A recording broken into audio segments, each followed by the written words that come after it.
Buat kalian yang malas sholat atau malah nggak pernah sholat, sini kumpul dengerin video ini sampai habis. Aku nggak bakal nyeramahin kalian dari segi agama, karena dulu aku juga nggak pernah sholat.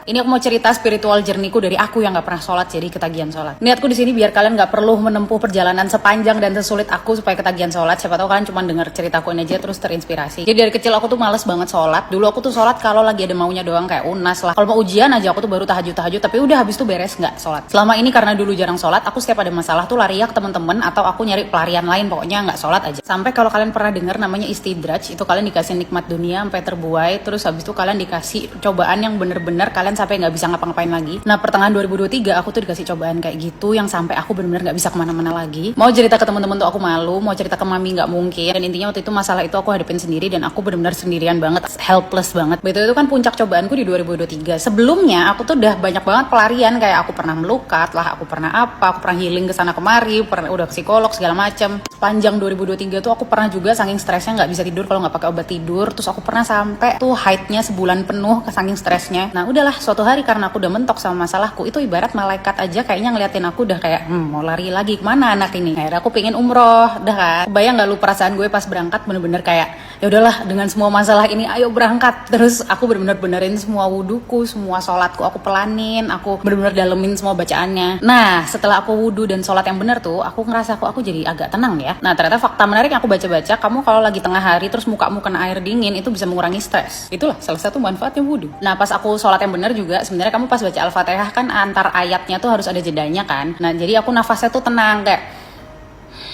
Nah itu ternyata mengurangi stres juga. Terus semua bacaan sholatnya aku dalemin. Nah, jadi aku baca artinya juga dalam hati. Terus habis sholatnya aku doa-doa juga. Nah tuh tiap sholat aku rasanya kayak tenang banget. Kayak rasanya habis ngobrol sama psikolog gitu. Apalagi curhatnya langsung ke Allah gitu, yang bisa memberikan solusi terbaik kepada masalahku. Waktu itu aku mulai sholat subuh tuh yang bener. Sholat subuh, setelah sholat subuh tuh hatinya rasanya tenang gitu. Mendekati duhur tuh aku gelisah lagi karena masalahku.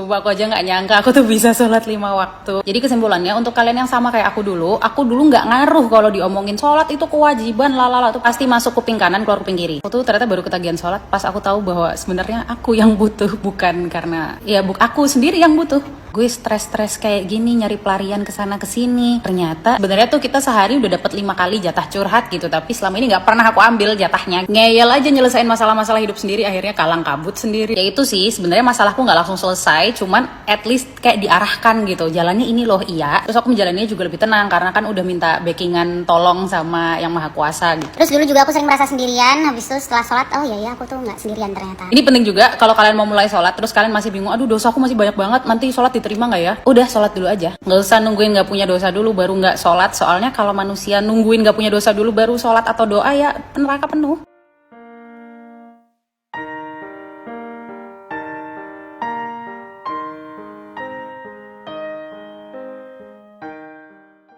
Tiga tips secara gampang bangun tahajud. Yang pertama, kamu tanemin dulu kalau sholat tahajud tuh by invitation. Sholat tahajud tuh undangan dari Allah. Jadi kalau kamu sholat tahajud ya berarti kamu diundang. Nah karena sholat tahajud tuh undangan, ya udah aja kalau kamu pengen sholat tahajud minta aja diundang sebelum kamu tidur. Jadi kayak sebelum tidur, ya Allah tolong undang aku nanti malam bangun tahajud gitu. Itu insya Allah biasanya kamu tanpa dibangunin tuh bangun-bangun sendiri kok di jamnya. Kalau kamu udah bangun malamnya, kamu jadi kalau mau tidur lagi tuh sungkan. Gue udah diundang masa iya tidur lagi. Yang kedua, set alarm setengah jam sebelum sholat subuh. Nah kalau bisa set alarmnya yang banyak ya. Kalian makin tahu diri aja. Kalau emang kalian makin susah bangun, makin banyakin alarmnya. Tapi biasanya kalau kalian belum minta diundang malamnya, biasanya bakal bangun sih tanpa alarm. Nanti kalau bangunnya setengah jam sebelum subuh kan beres sholat tahajud, doa-doa bentar, langsung azan subuh. Jadi kamu sekali bangun dapet 2. Nah yang ketiga, pas kamu lagi udah sholat tahajud, kamu minta lagi diundang besoknya. Jadi by invitation gitu. BTW ibadah yang merupakan undangan itu nggak cuma sholat tahajud ya, tapi ibadah umroh sama haji juga. Jadi kalau kalian mau umroh sama haji, minta diundang aja. Ya Allah tolong undang aku ke Baitullah gitu. Nanti biasanya walaupun misalkan aduh belum ada rezekinya gitu, ntar ada aja jalan kalau memang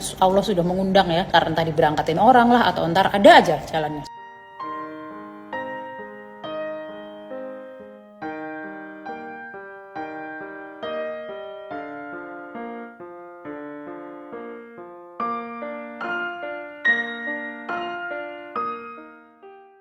Siapa yang doa tahajudnya ada yang ditolak juga. Tenang, doa tuh nggak ada yang sia-sia. Aku pernah ngalamin kayak gini. Aku mau cerita doa tahajudku yang nggak kekabul pas cari kerja tapi malah jadi berkah. Waktu aku baru lulus kuliah, aku pernah sholat tahajud minta buat masuk ke manajemen trainee suatu bank yang bergengsi, yang bapak ibuku tuh pengen aku masuk situ. Terus aku nitip doa ke temanku yang umroh, tapi nggak keterima. Setelah itu aku nggak nyerah, aku interview manajemen trainee di 3 tempat, aku tahajudin, nggak ada yang keterima juga. Terus makin hopeless lah aku dulu. Aku mikir aku tuh lulus dari ITB, IPK juga nggak jelek. Aku udah tahajud, kenapa nggak keterima kerja gitu. Terus karena nggak keterima kerja aku gabut kan. Nah dulu tuh aku punya bisnis jilbab namanya Satka. Kalau kalian tahu sekarang bestsellernya tuh Ciput sama Pashmina. Cuman dulu Satka tuh pas zaman itu belum jalan, kayak belum diseriusin gitu loh, karena dulu aku masih pengen kerja korporat dan partnerku waktu itu masih S2. Akhirnya berkah dari gue gabut nggak keterima kerja. Ya udah ayolah kita aktifin lagi nih Satka. Terus ya udah masya Allah tabarakallah jalan beberapa tahun ternyata aku enjoy banget guys jualan itu. Bahkan aku seneng ternyata live gitu. Dan plusnya karena waktu itu aku gabut juga, aku akhirnya banyak merenung sama diri sendiri dan aku bikin banyak banget video deep talk yang masya Allah tabarakallah kalau kalian pernah nonton. Terus aku seneng ternyata bisa membantu orang yang nonton. Aku sampai udah di titik sekarang aku malah bersyukur dulu tahajudku nggak kabul, malah dikasihnya yang lebih cocok menurutku buat aku. Menurutku doa tuh nggak ada yang sia-sia. Kamu jangan terpaku kalau satu nggak kekabul berarti wah udah sia-sia aku doa ini. Intinya mah kalau kamu mau sesuatu tetap doa aja, dan bagus kalau tahajud. Ntar kan toh kalau emang itu nggak bagus dan dikasih yang lebih bagus. Tapi doa yang aku nggak kekabul itu 2019 ya, dan aku baru ngeh itu berkah tuh di 2023 2024. Jadi jangan buru-buru juga, maksudnya jangan baru 6 bulan terus mana berkahnya mana gantinya gitu ya, pokoknya gitulah.